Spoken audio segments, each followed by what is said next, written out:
Almost three-quarters of boomers, a whopping 73%, say that they value stability in their community over affordability for younger generations to move in. Meanwhile, 59% of boomer homeowners would vote for a political candidate who prioritizes protecting their home values even if it meant fewer people could afford homes. This generation is going down as the worst in history ever. I'm sorry to those of you in my audience who are boomers. I like some of you on an individual level, but your generation is cracked. This is data from a new study that found nearly 2/3 of boomer homeowners have no plans to sell. So not only are they not worried about affordability for younger people who cannot get their first foot on the ladder rung, they also have no intention of downsizing, moving out of their 5-bedroom homes so that younger families who actually need the space can access them. It's worth mentioning that over 2/3 of the boomers they talk to expect to make at least $100,000 or more in profit if they sold their homes today, which, by the way,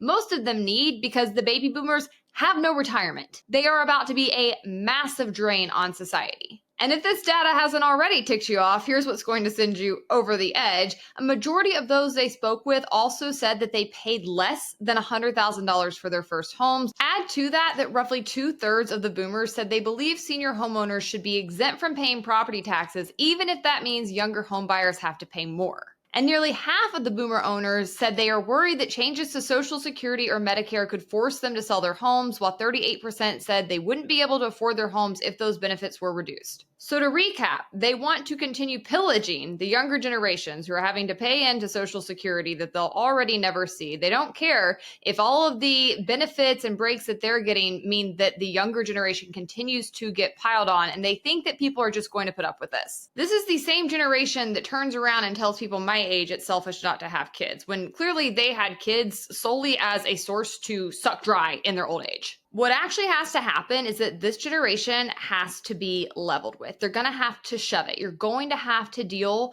with some multi-use family zoning next to you. You're going to have to get over people parking in front of your house. I really hope lawmakers will pay attention to this kind of data. There's going to be some packages starting to move, particularly in states like Michigan, starting as early as this fall, working to deregulate the home construction sector and actually make housing cheaper. And what they need to recognize is that the voices who are pushing back on that are voices like those in the study who won't be around much longer. Meanwhile, the younger generations who will be voting and participating and caring about this issue for decades to come are speaking loud and clear. It's time that this country starts to prioritize the younger generations and give them the tools that they need to actually build a strong country. We've got a lot of work to undo from the damage the boomers did.